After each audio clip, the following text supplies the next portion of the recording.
So, good afternoon to all students. In our previous lecture, we discussed design of knuckle joint as well as we solved two numericals which based on design of knuckle joint.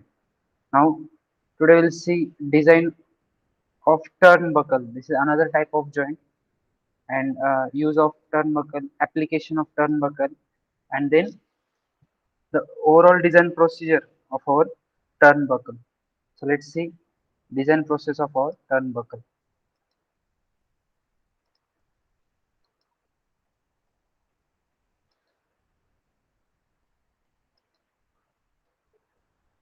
Is my screen is visible to all?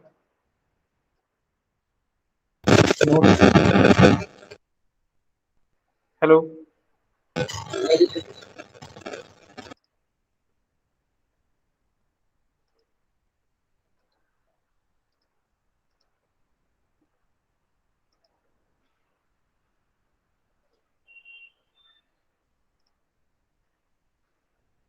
Is it visible now? Yes, sir. Okay. Yes, So, sir. okay, fine. So today we have to discuss design to procedure of our turnbuckle. So as we know, turnbuckle is also one of the uh, device which is used for joining purpose. And let's see the design process of our turnbuckle. So before going to start, we have to know what actually the turnbuckle it is. So let's see. This is our turnbuckle and which is used for joining purpose. That means when we want to join two parts, that therefore we use this turnbuckle. So let's see the introduction of our turnbuckle. A turnbuckle is a common device that is used to adjust tension and reduce slack in a rope. So if we take example of ropeway, in that ropeway there is a slack of rope म्हणजे काय तर रोप जी असते ती रोप आपल्याला कशी पाहिजे एकदम straight आणि त्याला टेन्शन पाहिजे असतं बरोबर त्या रोप मध्ये so if there is a slack in rope slack म्हणजे काय की असा रोप अशी थोडीशी डाऊन होऊन जाते डाऊन म्हणजे काय तर त्याचा असं आपण मराठीत त्याला म्हणतो त्याला झोळ येऊन जातो त्या रोपला बरोबर तर असं होऊ नये रोप आपली स्ट्रेट आणि टेन्शन मध्ये असावी so that's Y we use this turnbuckle device and with the help of that threaded region we can adjust tension of that rope or cable or similar tensioning assembly so whenever we use tension assembly then at that time the turnbuckle is used to adjust or reduce tension म्हणजे tension वाढवायचं असेल तर आपल्याला हे screw आतमध्ये घ्यावे लागतील tension कमी करायचं असेल तर आपल्याला हे स्क्रू बाहेर करावे लागतील so this is our turnbuckle a device that consists of link with screw threads at both ends so this is a device of turnbuckle and having screw threads at its both end दोन्ही एंडला आपल्याला screw thread बघायला मिळणार आहे so this is all about our turnbuckle. Then let's see applications of turnbuckle. Where we use this turnbuckle. So generally we use in ropeway to adjust or to reduce the tension of cable. Then electric transmission towers. जिथे electricity supply केली जाते ते towers असतात. So on that tower for maintaining tension of that electric wires or cables we use turnbuckle here also.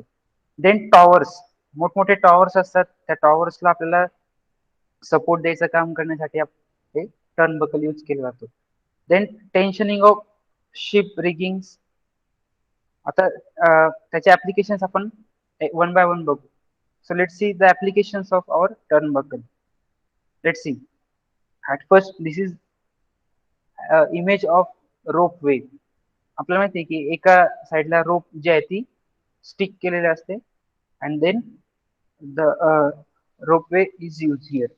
So turnbuckle is used here to adjust tension or reduce tension of that rope cable. अशा पद्धतीने या turnbuckle ropeway या application मध्ये use केला जातो. Then next one is the power transmission. बघा हे जे केबल्स आहेत बरोबर तर या केबल्सला त्यांचं टेन्शन मेंटेन ठेवण्यासाठी किंवा मग कमी जास्त करण्यासाठी इथे टर्न बकल यूज केला जातो. तुम्ही जर इलेक्ट्रिक पोल बघितले असतील तर त्या पोल वरती बघा, हा जिथून तुम्हाला पॉवर ट्रान्समिट केली जाते बरोबर. So this is end pole of our electric pole. Then from here, the with the help of turnbuckle, the electric cables are connect with that pole. म्हणजे इथे हा turnbuckle आहे आणि इथे काय आपले इलेक्ट्रिक केबल्स आहेत बरोबर. So to maintain tension, to adjust tension, or to reduce tension, we use turnbuckle here, and with the help of that turnbuckle, the distance, sorry, the tension of that electric cable get either reduce or increase.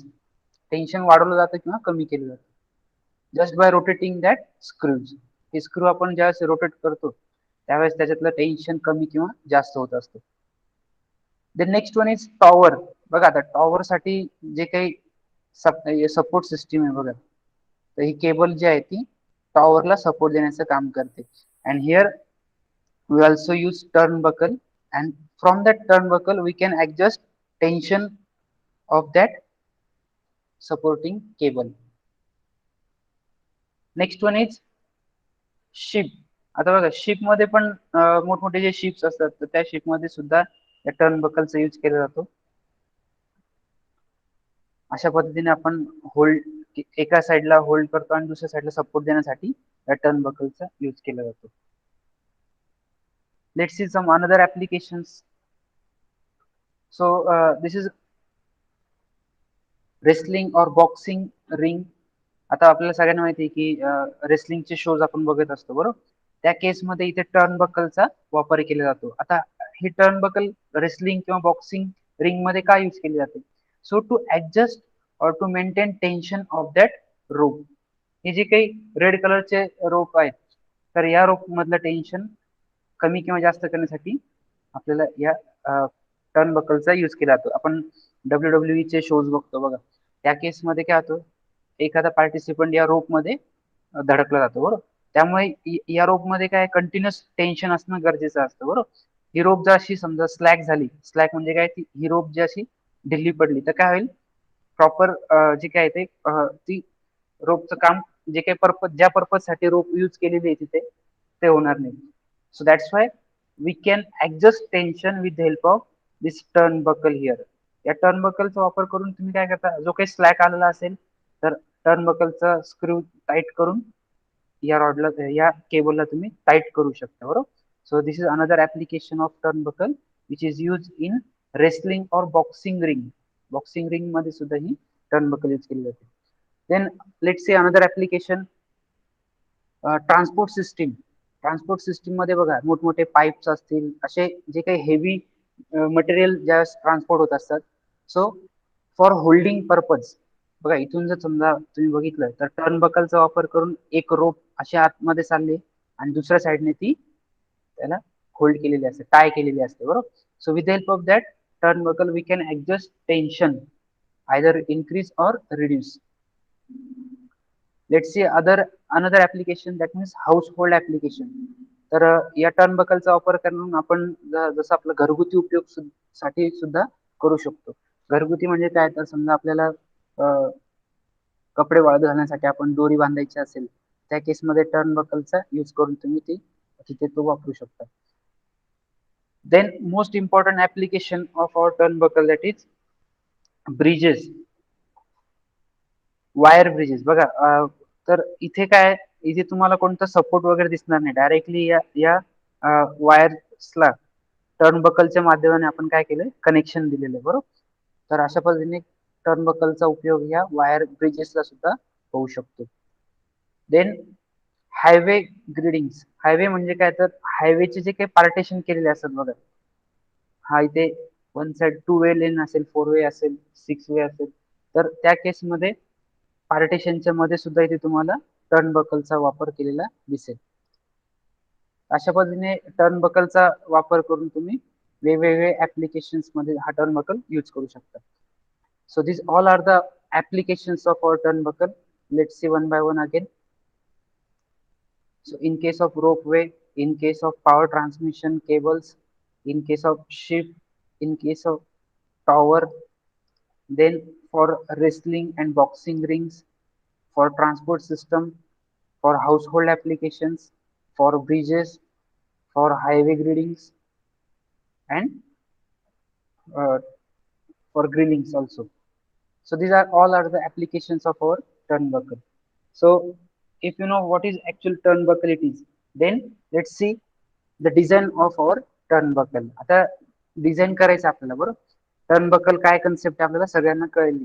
So let's see the parts of turnbuckle. काय काय parts असतात, कोणकोणते parts आपण turnbuckle मध्ये use करतो बरोबर. So basically there are only three parts, most important parts are there, and we have to design all these three parts. So let's see what actually the parts it is. First one is threaded rod. So as we know, so this is a sectional view of our turnbuckle, and this is real view of our turnbuckle. So sectional view, here is the threaded rods. Then these threaded rods are the two types of threaded rods, either left hand threaded or right hand threaded. Left hand or right hand. So left hand thread means what? So if the thread moves towards the left side, left hand side, then it's called left hand threaded. And thread moves towards the right side, then it's called as right hand thread. Then these are the two threaded rods we use here, and this one is our first part of our turnbuckle. Then second one is coupler nut. So this is a coupler nut, and we by rotating that coupler nut we can adjust tension of our rope, either tight or slack. आपल्याला cable tight करायचे किंवा loose करायचे बरोबर. त्या केसमध्ये हा coupler nut आपण फिरवला की मग त्यानंतर हे रॉड फिरतात आणि टेन्शन इन्क्रीज होतं किंवा रिड्यूस होतं. So this is second part of our turn buckle, that is coupler nut. So let's see coupler nut. And last part, that is coupler. So coupler is a hollow portion. Let's see outer body coupler. Then this is our coupler. So these are the three parts of our turnbuckle. First one is threaded rod, then second one is coupler nut, and third one is coupler. So we have to design all these three parts, and then our design process will be get completed. Okay, so let's see how to design this turnbuckle first. So before going to start, we have to know the nomenclature of our turnbuckle. That means what is actual capital D, small d, D1, D2, what actually it is. So let's see nomenclature of our turnbuckle. So DC is the core diameter of our threaded rod. So let's see, this is our threaded rod. I also one draw one sketch here of our threaded rod. So DC is nothing but core diameter. बघा ज्यावेळेस हा rod असतो, या rod वरती आपण external thread provide केलेले आहेत बरोबर. So DC stands for core diameter. यालाच आपण मिनिमम डायमीटर सुद्धा म्हणतो बरोबर. मिनिमम डायमीटर, मेजर डायमीटर आणि मायनर डायमीटर आपण मेट्रोलॉजी मध्ये शिकलोय बरोबर. Screw thread same year. So this one is either core diameter or also called as minimum diameter or minor diameter. Then small d. Small d is nothing but major diameter. So let's see small d, major diameter, major diameter. So this is small d. So let's see, this one is our small d, major diameter. Then p is nothing but pitch of thread. So as we know, pitch means what? So distance adjacent distance between two adjacent threads. दोन लगतचे जे काही threads असतील त्या दोघांमधला एक same distance जे आहे त्याला आपण म्हणतो pitch. Then length of nut, small L. as we know, this one is our coupler nut, and this much distance is called as length of nut. Then small n, which indicates that number of threads, त्या threaded rod वरती किती threads provide केलेले आहेत, that is called number of thread. Then capital D, outer diameter of nut. So let's see capital D, This one is our coupler nut, and capital D indicates that outer diameter. That means from this end to this end. This much distance called as diameter of outer diameter of coupler nut. Then D1 inner diameter of coupler. बघा coupler nut वेगळं आहे आणि coupler वेगळं आहे बरोबर दोन्ही वेगवेगळे parts आहेत कपलर नट म्हणजे हा इथला पोर्शन असतो and coupler means this hollow section portion. So here D1 is nothing but inner diameter of coupler. So let's see D1, capital D1, inner diameter of our coupler. Then capital D2, that is outer diameter of coupler.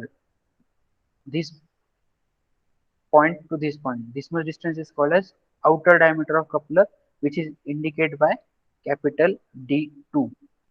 Then T is nothing but thickness of coupler. So let's see thickness, small t, thickness of our coupler. And last one, length of coupler. So as we know, small l is the length of coupler nut, and capital L, which indicates that length of coupler. So from this end to this end, this much distance is called as length of coupler. So these all are the nomenclatures. That means our turnbuckle joint. So after that, let's see the design procedure of our turnbuckle. Step number one. Step number one is common for all types of joints. That means either quarter joint, either knuckle joint, or turnbuckle joint. That means design of rod. Design of a rod. So let's see. Design of rod means what? As we know, there are the threaded portions here, and we have to know, we have to design this rod. So before going to start, we have to calculate design load. The design load काय concept आहे बघा. To design threaded section, we shall take design load as 1.3 times of normal load. आता design load काय concept आहे. So here we consider threaded portion for that rod, and hence we have to calculate design load. If there is if there is plain rod, then it's called normal load. But if there is threaded portion, then it's we have to consider design load, and the equation or relation for design load is equals to PD, small d, which indicates that design load is equals to 1.3 into P.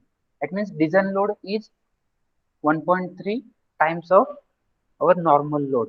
Normal load च्या 1.3 पट तो design load हा जास्त असतो बरोबर. आणि design load का घेतो आपण? So just because of this threaded section. जर इथे नॉर्मल प्लेन सेक्शन जर राहिला असता तर आपण काय केलं असतं, फक्त normal load. That means in case of quarter joint, in case of knuckle joint, we consider normal load because there is no any threaded region. But in that case of turnbuckle and in that case of rod, design of rod, there is threaded section, and hence we have to calculate design load, and we can calculate design load by using this relation. P design is equals to 1.3 into P. That means they give us normal load and we have to multiply it by 1.3, then we get design load. अशा पद्धतीने आपल्याला design load calculate करायचा आहे. तो calculate झाला. Then consider tensile failure of rod. So tensile failure, as we know, tensile failure means what? When we pull this whole assembly, then there is a chances of breakage or failure of our rod at this region. बघा आपण ज्यावेळेस ओढतोय बरोबर पुल टाईपचा load, if we apply pull type load, then there is chances of breakage or failure of rod at this region. Again here this is DC is nothing but core diameter, small d is nothing but major diameter, or it's also called nominal diameter. So formula for calculating tensile failure, that means tensile stress. Stress is nothing but load upon area. So that's why sigma t, tensile stress, is equals to load upon area. But In that case, we have to consider design load. So that's why we use here PD. PD stands for design load upon area. So let's say this is a cross-sectional area. आता ज्यावेळेस हा load आपण apply करतो, design load apply केल्यानंतर या rod काय होऊ शकतो, फेल्युअर होऊ शकतो. And if rod get fail, then the cross sectional area of rod will be look like that. This is a circular section, that's why cross sectional area will be look like circle, and hence we have to calculate area. आता कोण सांगेल बरं area काय येईल याचा, काय असेल area circular सेक्शनचा?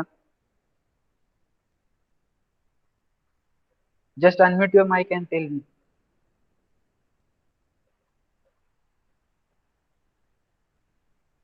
एरिया किती येईल याचा? आपण क्वार्टर जॉइंट मध्ये बघितले, नकल जॉइंट मध्ये बघितलं बरोबर. Design of rod, area of that circle, बरोबर ना. ज्यावेळेस तुम्ही पूल टाईपचा लोड अप्लाय करताय, हा रॉड तुमचा या सेक्शन मध्ये ब्रेक होणार आहे बरोबर, आणि ब्रेक झाल्यानंतर तो कसा दिसणार आहे? So it looks like that. That means hatching line indicates that the resisting area. So we have to calculate area of that circle. काय असेल area? Area of that circle काय आहे? पाय बाय 4 डीसी स्क्वेअर. आपल्याला माहिती आहे area of circle काय असतो? पाय by 4 DC square. DC is nothing but core diameter of our rod. So if we put that load here, then we can calculate DC. So let's see, from this we can find core diameter of threaded rod. DC stands for core diameter of threaded rod. आता बघा core diameter तुमचा find out होतोय. Then with the help of that core diameter we have to find nominal or major diameter. म्हणजे core diameter एकदा का तुमचा final झाला हा डीसी, तर तुम्हाला आता डी फायनलाइज करायचा आहे बरोबर. तर तो डी कसा फाइंड करायचा? So nominal or major diameter that means small d can be find from standard table. आता या नॉमिनल डायमीटर कोर डायमीटर साठी काही एक स्टँडर्ड टेबल दिलेला असतो. त्या स्टँडर्ड टेबलचा यूज करून तुम्हाला कोर डायमीटरची व्हॅल्यू रेफर करून तुम्हाला नॉमिनल डायमीटर किंवा मेजर डायमीटर कॅल्क्युलेट करायचं आहे बरोबर. And if table is not given, then with this equation we can calculate major diameter or nominal diameter. D is equals to DC upon 0.84. आवाज येतोय का सगळ्यांना? हो सर. ओके. कारण काय रिस्पॉन्स देत चला, मध्ये मी विचारतोय तर रिस्पॉन्स देत चला सगळ्यांनी. So okay, this is from this equation we can calculate DC. DC stands for core diameter, and if we get this DC, so from that standard table we have to calculate D, that means major diameter. Exam मध्ये तुम्हाला standard table दिलेला असेल आणि त्या standard table मध्ये तुम्हाला value refer करायचे, DC ची व्हॅल्यू वरून तुम्हाला नॉमिनल डायमीटर किंवा मेजर डायमीटर फाइंड आउट करायचं आहे बरोबर. So this is DC, that means core diameter, and D stands for major diameter or nominal diameter. जर समजा तुम्हाला एक्झाम मध्ये टेबल दिलेलं नसेल बरोबर, तर व्हॅल्यू नॉमिनल डायमीटर किंवा मेजर डायमीटरची कशी फाइंड आउट करणार? if table not given, then D is equals to DC upon 0.84. या इक्वेशनने तुम्हाला नॉमिनल किंवा मेजर डायमीटरची व्हॅल्यू ही फाइंड आउट करायची. So this is our design of rod. Then second part of our turnbuckle, that is coupler nut. So we have to design this coupler nut, and at first for designing that coupler nut we have to consider shearing failure. आता coupler nut काय असतं आपल्याला सगळ्यांना माहिती बरोबर. बघा इथे आपण कपलर नट यूज केलेलं आहे. So this is our coupler nut, and now we have to design this coupler nut. आता या कपलर नट मध्ये आपण काय करतोय, हा थ्रेडेड रॉड आपण काय केलाय, इन्सर्ट केलंय. मग आता पहिले आपल्याला काय करायचंय, तर या कपलर नटला डिझाइन करायचंय. So we can design this coupler nut, and or we can find length of coupler nut by considering shearing failure of threads at their roots in coupler nut. बघा, आपण आपल्याला माहिती आहे की रूट म्हणजे काय असतं, तर हा पोर्शन असतो रूट, बरोबर. मग ज्यावेळेस हा थ्रेडेड रॉड आपण कपलर नट मध्ये इन्सर्ट करतोय, तर आपल्याला शेअरिंग फेल्युअर बघायला मिळेल. आणि शेअरिंग फेल्युअर म्हणजेच काय, कशाचा, तर थ्रेडचा शेअरिंग फेल्युअर, बरोबर.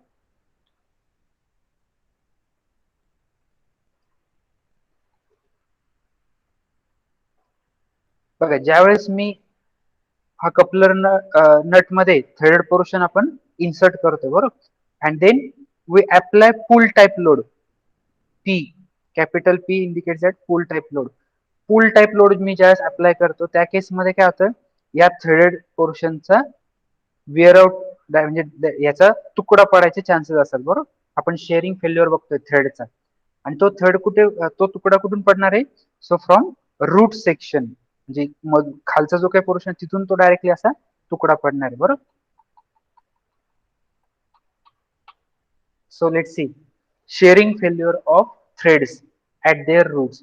हे थ्रेड्स आहेत आणि या थ्रेडचा हा रूट पोर्शन असतो, बरोबर. आणि इथून काय होणार आहे, या थ्रेडचा तुकडा पडणार आहे, that is called shearing failure.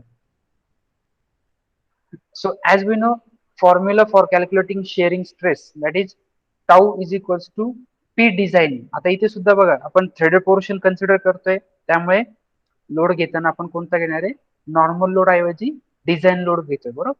So tau is equals to load upon area, that means stress is equals to load upon area. And here we consider shearing failure, that means shearing stress. So that's why tau is equals to design load upon area. Now we have to calculate this area. आता ज्यावेळेस आपण sharing failure होते, तो area आपल्याला calculate करायचा. तो area कसा असेल बघा.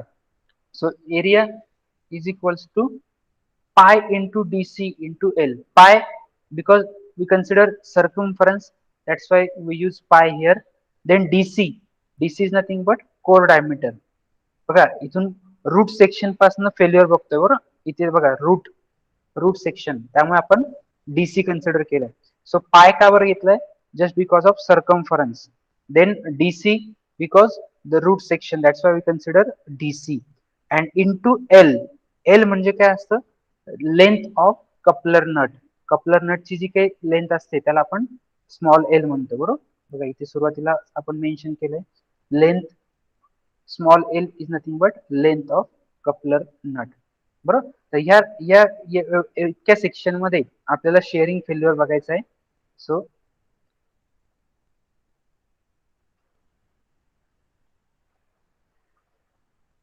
Tau is equals to PD upon A. And area is nothing but circumference आहे, त्यामुळे पाय रूट सेक्शन मधनं फेल्युअर होणार आहे, त्यामुळे डीसी कन्सिडर केलंय. And into L, L is nothing but length of coupler. So if you insert this area into that formula, then we can find length of coupler nut. Coupler नटची जी काय length आहे ती आपण या equation ने find out करू शकतो, बरोबर. So this is from that relation we can calculate length of coupler nut. Next one, length of coupler nut may also be checked for crushing failure of threads. बघा, ज्यावेळेस आपण हे threaded rod आपण या coupler nut मध्ये insert करतोय, बरोबर. So coupler nut is also made or manufactured by using metal material. Then this rod also having metal material. So metal to metal contact, दोघांमध्ये काय होणार, मेटल टू मेटल कॉन्टॅक्ट येणार आहे. So that's Y there is a chances of failure. आता तो failure म्हणजेच काय बघा, आता that is called crushing failure. आता दोघांचा कॉन्टॅक्ट येतो, बरोबर. म्हणजे हा जो काही थ्रेडेड पोर्शन आहे, हा आपण त्या कपलर नट मध्ये इन्सर्ट करतोय, बरोबर. आणि इन्सर्ट केल्यानंतर काय होतंय, दोघांचा कॉन्टॅक्ट होतोय, मेटल टू मेटल कॉन्टॅक्ट झाल्यामुळे पावडर फॉर्म मध्ये काय होतंय, मटेरियल रिमूव्ह होतोय. And then that is called crushing failure. So formula for crushing stress is equals to sigma c pd load upon area. Again, here is the threaded section, that's why we use design load. PD upon A. Now area कसा calculate करणार बघा. So area is equals to pi by 4 d square minus DC square. म्हणजेच काय, तर आपल्याला हा हा इतका एरिया कॅल्क्युलेट करायचा बरोबर. हा जो काही बाहेरचा पोर्शन आहे तो आपल्याला घ्यायचा आहे.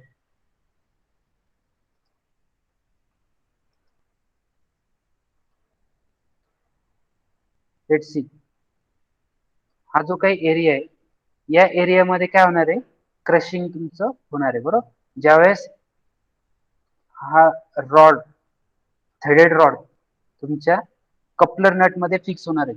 So at that section there will be crushing. हा इतका पॉइंट, हा इतका पार्ट त्या कपलर नट सोबत तुमचं मेश होणार आहे. त्यामुळे त्या रिजन मध्ये आपल्याला काय मिळणार आहे, सो फ्रिक्शन होणार आहे बरोबर. And hence we have to calculate this area. मग तो एरिया कसा कॅल्क्युलेट करणार, so pi by 4 D square, D means this one, minus DC square. DC, that means core diameter. D is major diameter, DC is core diameter. So core diameter, sorry, major diameter minus core diameter. बरोबर. So pi by 4 D square minus DC square into N. N is nothing but number of threads. किती threads आहेत बरोबर. बघा आपण एका थ्रेडला consider नाही करत आहे, आपल्याला काय करायचं आहे, नंबर ऑफ थ्रेड्स, सगळे जितके थ्रेड्स त्या कॉन्टॅक्ट मध्ये असणार आहेत तर तितके थ्रेड्स आपल्याला बघायचे. डिझाईन प्रोसेस आपल्याला सगळ्यांसाठी करायची. सो दॅट्स वाय त्या रॉड वरती जितके थ्रेड्स असतील, so we have to take in account. So that's why multiply by n and multiply by L. So length of coupler nut. त्या कपलर नट मध्ये जी काही लेंथ असेल ते आपण मल्टिप्लाय करतो.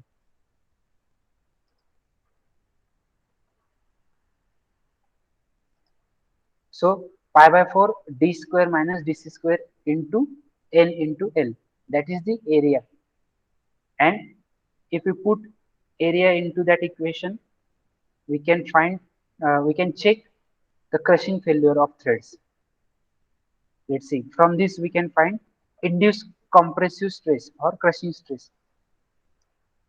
Next one, so we have to design outer diameter of coupler nut. आता coupler nut चा outer diameter म्हणजेच काय बघा. So capital D, this one is our coupler nut, and out capital D is nothing but outer diameter of our coupler nut, and we have to design it.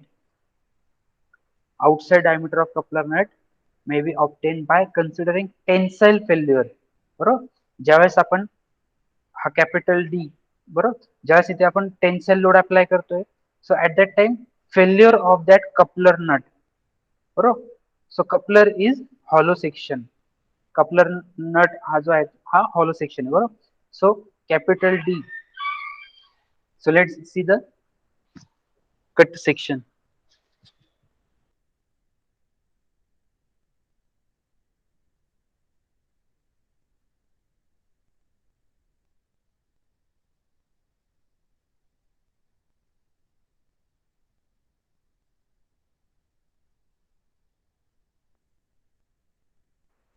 Okay, so let's see the cut section of our coupler nut.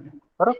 या coupler नटला ज्यावेळेस आपण tension load apply करतो बरोबर, so there is a chances of breakage of coupler nut from here. इथे तो तुमचा coupler nut काय होतोय, ब्रेक होणार आहे. And if the coupler nut get break, then it's it looks like that. So capital D is nothing but outer diameter of coupler nut minus major diameter of rod. Let's see, capital D is nothing but outer diameter of coupler nut minus this D. D is nothing but major diameter of our screw thread or rod.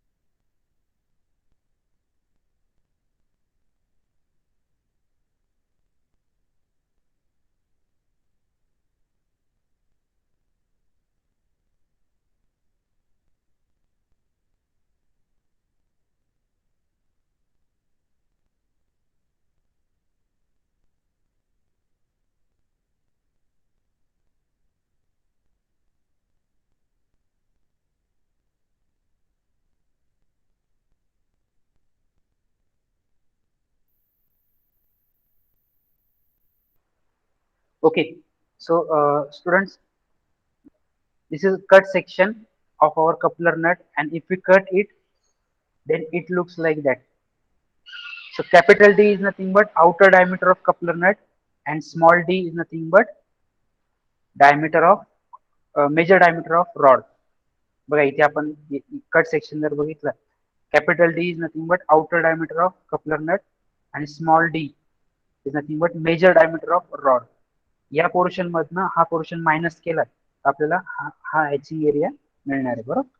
So that's Y tensile stress load upon area. आता इथे बघा मी फक्त काय केलंय, given load apply केलाय. बरोबर. इथे मी design load नाही घेतला. डिझाईन लोड घेतलाय का नाही, फक्त पी घेतलाय, पीडी घेतला नाही. बरोबर.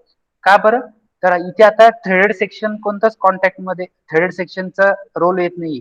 बरोबर. त्यामुळे पी डी न घेता फक्त नॉर्मल पी जो आहे तो घेतलाय. बरोबर. त्यामुळे ज्यावेळेस तुम्ही प्रॉब्लेम सॉल्व्ह कराल त्या केसमध्ये coupler outside diameter coupler nut find out करताना इथे तुम्हाला फक्त नॉर्मल पी हा घ्यावा लागणार आहे. बरोबर. Load and then sigma t is equals to load upon area. Then area, आता area कसा फाइंड आउट होणार बघा, pi by 4 capital D square. Capital D is nothing but outer diameter of coupler nut minus small d square. Small d is nothing but major diameter of our screw thread or threaded rod. मग हा area आपण calculate केला pi by 4 capital D square minus small d square, आणि ही value आपल्याला या फॉर्म्युलामध्ये put up करायची. Then we get sigma T, sorry capital D ची व्हॅल्यू आपण इथून फाइंड आउट करू शकतो. We can find outside diameter of coupler nut. And last process that last step that is design of coupler.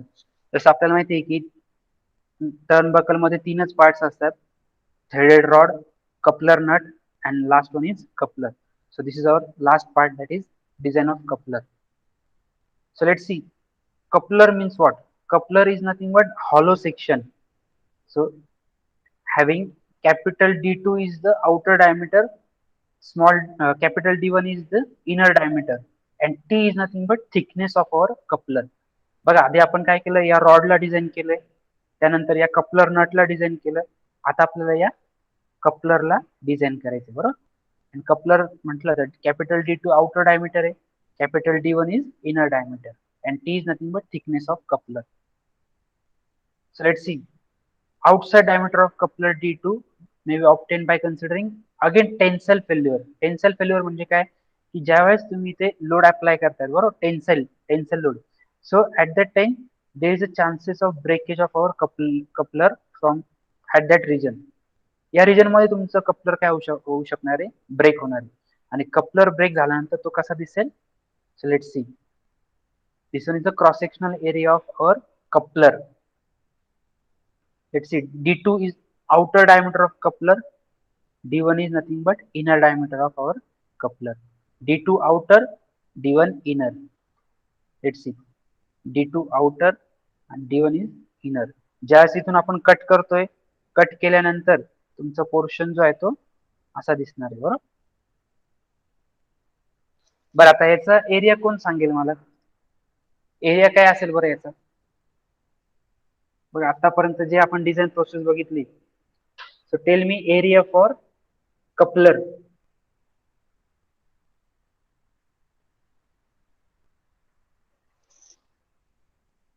बोला, कपलरचा area काय असेल आता.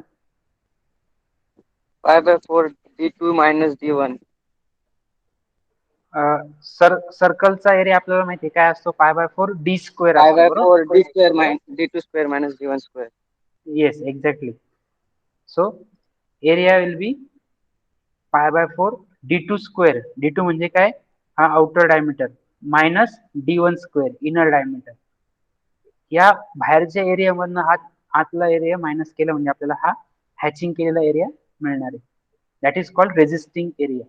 बरोबर. ज्यावेळेस तुम्ही टेन्साइल फेल्युअर अप्लाय करताय, दोन्ही साईडने लोड, पुल टाईपचा लोड अप्लाय करताय, तुमचं कपलर हा या सेक्शन मधनं ब्रेक होणार आहे, आणि इथून ज्यावेळेस तो ब्रेक होईल त्यावेळेस तो असा दिसणार आहे. बरोबर. So that's Y sigma T tensile load load upon area. परत इथे मी काय केलेलं आहे, डिझाईन लोड नाही घेतलाय, आता आपण कोणता घेतलाय, सिम्पल लोड घेतलाय. So load upon area. एक एक सेकंड होल्ड करा फक्त सगळे.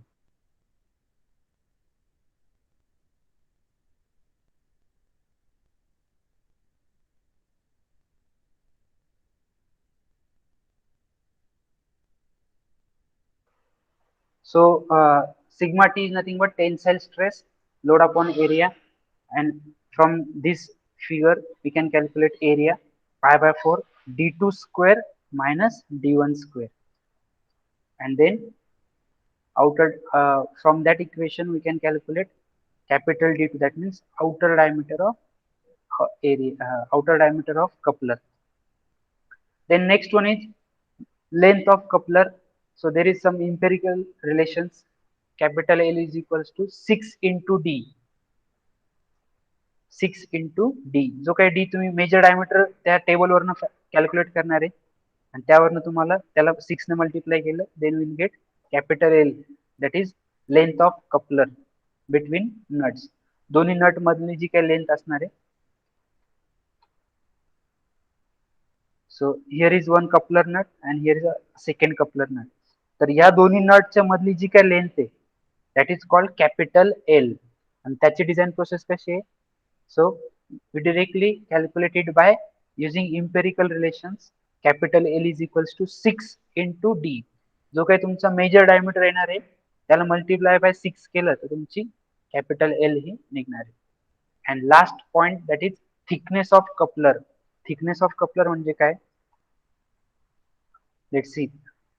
थिकनेस ऑफ कपलर, मग तुम्हाला D2 माहित असेल, D1 माहित असेल, D2 मायनस D1 केलं तरी चालेल, किंवा मग there is some empirical relations for calculating thickness of coupler, that is T is equals to 0.75 into D.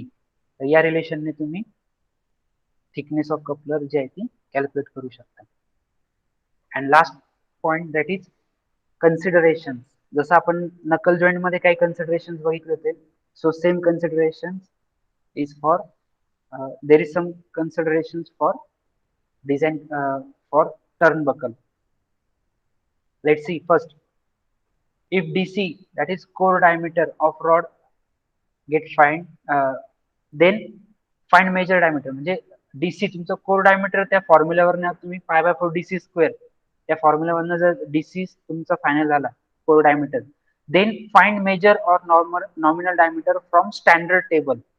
बरोबर, जो काही स्टँडर्ड टेबल मी तुम्हाला नंतर दाखवेल. स्टँडर्ड टेबल मी स्टँडर्ड टेबल काय असतो, जर समजा स्टँडर्ड टेबल दिला असेल तर त्याच्यातनं व्हॅल्यू घ्यायचे, किंवा डायरेक्टली तुम्ही इक्वेशन यूज करू शकता.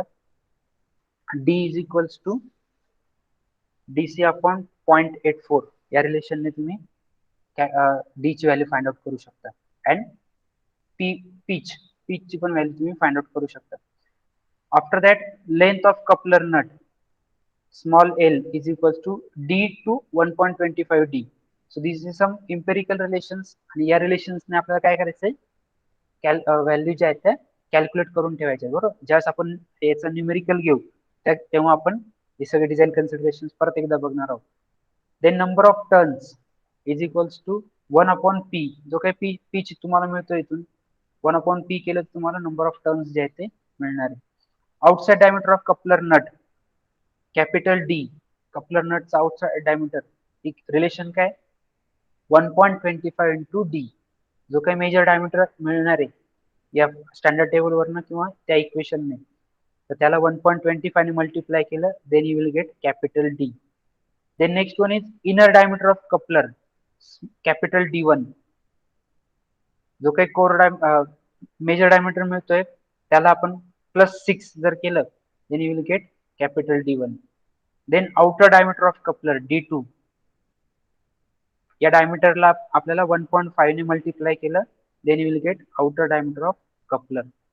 Then length of coupler, so if multiply it by 6, then you will get length of coupler between nuts. दोन्ही नटच्या मधली जी काही लेंथ आहे capital L, so 6 into D. So D is our major diameter or nominal diameter. Then thickness of coupler, so it is nothing but T1. is equals to 0.75 into D. And last one, thickness of coupler nut, T is equals to 0.5 D. So these are the some empirical relations which consider while designing of our turnbuckle. ज्यावेळेस तुम्ही numerical solve कराल त्यावेळेस आपल्याला याचा use होणार आहे आणि याचा यूज करून आपल्याला न्यूमेरिकल्स काही सॉल्व्ह करायचे आहेत. तर आपण जो काही न्यूमेरिकल आहे तो आपण बघणं आता आणि त्याच्यानंतर डिझाईन कन्सिडरेशन्स फक्त आपण कॅल्क्युलेट करून ठेवणार आहोत. त्यानंतर आपण मग स्टॉप करू. So let's see first numerical which based on our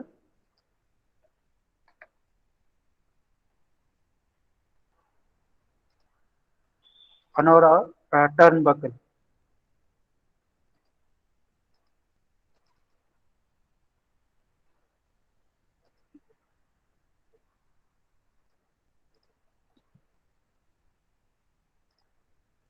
So as we know the parts of turnbuckle, first one is threaded rod, left hand thread, right hand thread, then coupler nut.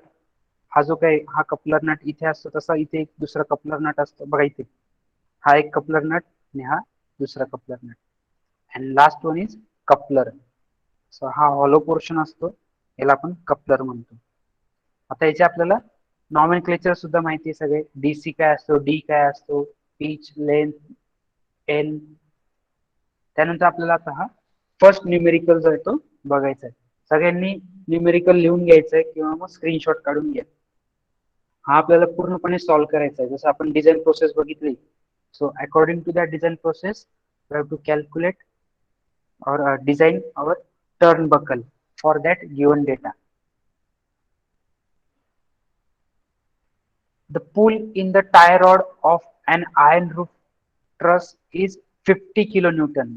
म्हणजेच काय तर इथे load त्यांनी दिलेला आहे 50 kilonewton बरोबर. Design turnbuckle, the permissible stresses are 75 megapascal in tension. That means they give us tensile stress. Then 37.5 megapascal in shear, they give us shear stress, and 90 megapascal in crushing. That means they give us compressive stress. So write down first given data. Load P is equals to 50 kilonewton. So they give us in terms of kilonewton. So convert it into Newton. So 15 to 10 raised to 3, then it becomes Newton.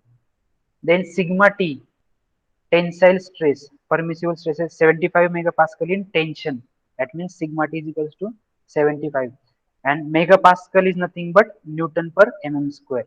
So write down also in Newton per mm square. Then tau is nothing but shear stress and it is 37.5 megapascal. So as we know megapascal is nothing but Newton per m square. So 37.5 Newton per m square, that is our shear stress. And last one is compressive stress. It is 90 megapascal. So 90 into 10 raised, 90 Newton per m square. This is that will be our compressive stress.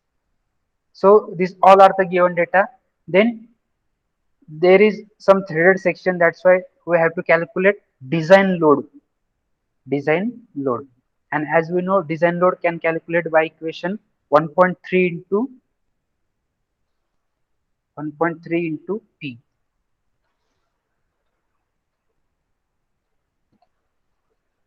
So 1.3 into P. So 50 is our 15 to 10 raised to 3 is our load and multiply it by 1.3. Then design load will be 65 into 10 raised to 3 Newton. So this is our design load. Problem लिहून झालाय का सगळ्यांचा? Yes, sir.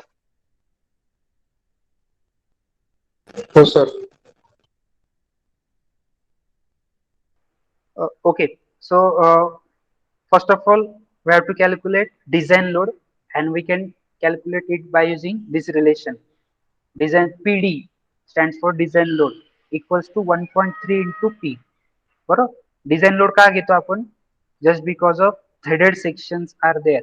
That's why we use design load and it is nothing but 1.3 into P. So 65 into 10 raised to 3 That is our design load. Now let's see design of our turnbuckle. Step number one, as we know, first step, design of rod. So again PD is equals to 1.3 into P जो आपण calculate केलाय, जो आलाय आपला 65 10 into 10 raised to 3 PD design load. Again sigma T is equals to PD upon A.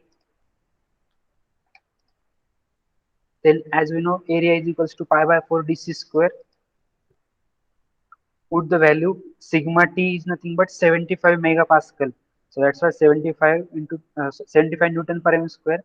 Then pi by 4 हा 4 आपण directly वरती पाठवतो त्याला. So 4 into PD 65 into 10 raised to 3 is our design load divided by pi into DC square. So from here we have to calculate core diameter. या core diameter ला find out करायचं आपल्याला. So calculate it and tell me answer of core diameter. 33.21. 33.2 बरोबर. So आता हा core diameter किती आला 33.2 mm. आता या कोर डायमीटरला आपल्याला काय करायचं स्टँडर्ड टेबल मध्ये बघायचं बरोबर.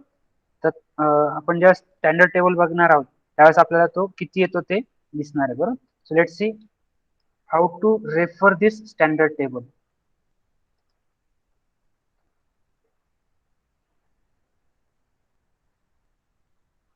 Let's see minor or core diameter बरोबर. आता आपण काय कॅल्क्युलेट केलं कोर डायमीटर म्हणजे 5 नंबरचा टेबल बरोबर. 5 नंबरचा कॉलम 5 नंबरचा कॉलम आपण बघितलाय. तर आता इथे आपला जो काही आलाय त्याची व्हॅल्यू किती आले 33 पॉइंट समथिंग बरोबर. मग इथे जर तुम्ही बघितलं तर 31.093 त्याच्या पुढे कोणता आहे 34.093 बरोबर. मग त्यामुळे आपण हा किती रेफर करणार आहे 34.093 बरोबर. आणि त्याच्याच पुढे 34.093 लेट्स सी 34.093 आणि त्याच्याच पुढे जो काही तुमचा डायमीटर असणार आहे मेजर और नॉमिनल डायमीटर बघा 3 नंबरचा कॉलम मेजर और नॉमिनल डायमीटर म्हणजे 3 नंबरचा कॉलम. सो 34.093 त्याच्या समोर 3 नंबरच्या कॉलम मध्ये जो आहे तो त्याची व्हॅल्यू असणार आहे 39 mm बरोबर. असा हा स्टँडर्ड टेबल रेफर करायचा आहे.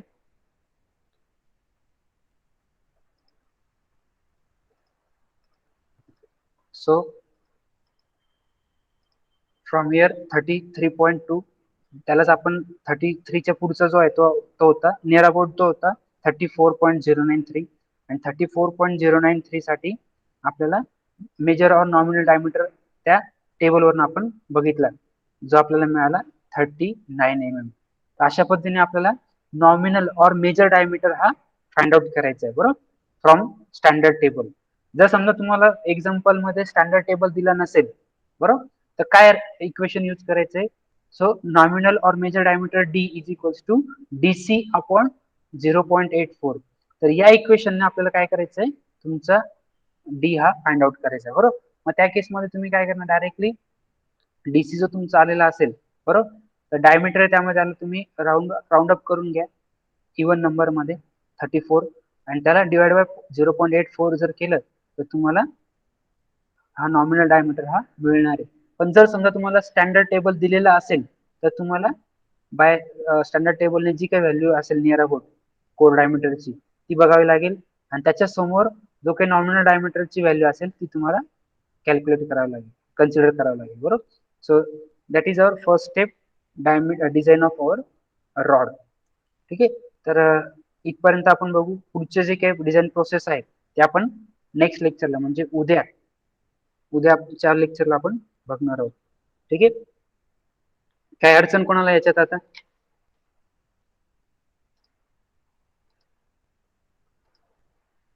Hello okay. So you can leave now. पुढचा आपण उद्या बघू पुढचा प्रॉब्लेम आपण उद्याच्या लेक्चर मध्ये बघणार आहोत.